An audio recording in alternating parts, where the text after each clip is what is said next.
ವಾಣಿ date 12/5/2025. ಪ್ರಾತಃ ಮುರಳಿ. ಓಂ ಶಾಂತಿ. ಬಾಬ್ದಾದ ಮಧುಬನ. ಮಧುರ ಮಕ್ಕಳೇ,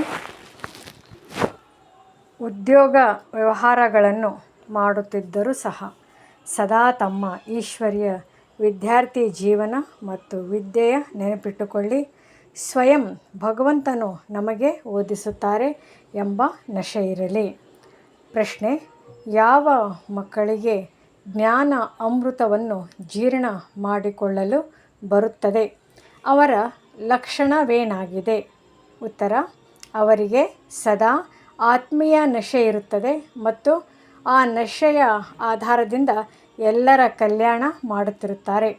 ಕಲ್ಯಾಣವನ್ನು ಮಾಡದೆ ಅನ್ಯ ಮಾತುಗಳನ್ನು ಮಾತನಾಡುವುದು ಸಹ ಅವರಿಗೆ ಇಷ್ಟವಾಗುವುದಿಲ್ಲ. ಮುಳ್ಳನ್ನು ಹೂವನ್ನಾಗಿ ಮಾಡುವ ಸೇವೆಯಲ್ಲಿಯೇ ತತ್ಪರರಾಗಿರುತ್ತಾರೆ. ಧಾರಣೆಗಾಗಿ ಮುಖ್ಯ ಸಾರ. ಮೊದಲನೇದು, ಯಾರಿಗೇ ಆಗಲಿ ಒಬ್ಬ ರಾಮನ ಅಂದರೆ ತಂದೆ ಮಾತುಗಳನ್ನು ಬಿಟ್ಟು ಯಾವುದೇ ಮಾತುಗಳನ್ನು ತಿಳಿಸಬಾರದು. ಒಬ್ಬರ ಮಾತನ್ನು ಇನ್ನೊಬ್ಬರಿಗೆ ಹೇಳುವುದು, ಪರಚಿಂತನೆ ಮಾಡುವುದು ಚಾಡಿಕೋರತನವಾಗಿದೆ.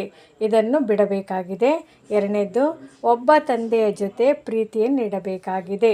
ಹಳೆಯ ದೇಹದ ಅಭಿಮಾನವನ್ನು ಬಿಟ್ಟು ಒಬ್ಬ ತಂದೆಯಿಂದ ಸ್ವಯಂವನ್ನು ಪಾವನ ಮಾಡಿಕೊಳ್ಳಬೇಕಾಗಿದೆ. ವರದಾನ: ಅಳವಡಿಸಿಕೊಳ್ಳುವ ಶಕ್ತಿಯ ಮೂಲಕ ತಪ್ಪನ್ನು ಸಹ ಸರಿಯಾಗಿ ಮಾಡುವಂತಹ ವಿಶ್ವ ಪರಿವರ್ತಕ ಭವ. ಅನ್ಯರ ತಪ್ಪುಗಳನ್ನು ನೋಡುತ್ತಾ ಸ್ವಯಂ ತಪ್ಪನ್ನು ಮಾಡಬೇಡಿ. ಒಂದು ವೇಳೆ ಯಾರಾದರೂ ತಪ್ಪನ್ನು ಮಾಡಿದರೆ ನಾವು ಸರಿಯಾಗಿರಬೇಕು. ಅವರ ಸಂಘದ ಪ್ರಭಾವದಲ್ಲಿ ಬರಬಾರದು. ಯಾರು ಪ್ರಭಾವದಲ್ಲಿ ಬರುತ್ತಾರೆ ಅವರು ಹುಡುಗಾಟಿಕೆಯಲ್ಲಿ ಬರುತ್ತಾರೆ. ಪ್ರತಿಯೊಬ್ಬರೂ ಕೇವಲ ಈ ಜವಾಬ್ದಾರಿ ತೆಗೆದುಕೊಳ್ಳಿ: ನಾನು ಸದಾ ಸರಿಯಾದ ಮಾರ್ಗದಲ್ಲಿ ಇರುವೆನು. ಒಂದು ವೇಳೆ ಬೇರೆಯವರು ತಪ್ಪು ಮಾಡಿದರೆ ನೀವು ಆ ಸಮಯದಲ್ಲಿ ಅಳವಡಿಸಿಕೊಳ್ಳುವ ಶಕ್ತಿಯನ್ನು ಉಪಯೋಗಿಸಿರಿ.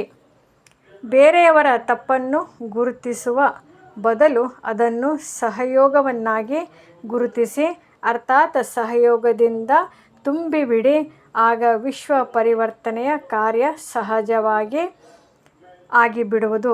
ಸ್ಲೋಗನ್: ನಿರಂತರ ಯೋಗಿಯಾಗಬೇಕಾದರೆ ಹದ್ದಿನ ನಾನು ಮತ್ತು ನನ್ನತನವನ್ನು ಬೇಹದ್ದಿನಲ್ಲಿ ಪರಿವರ್ತನೆ ಮಾಡಿಕೊಳ್ಳಿ. ಓಂ ಶಾಂತಿ.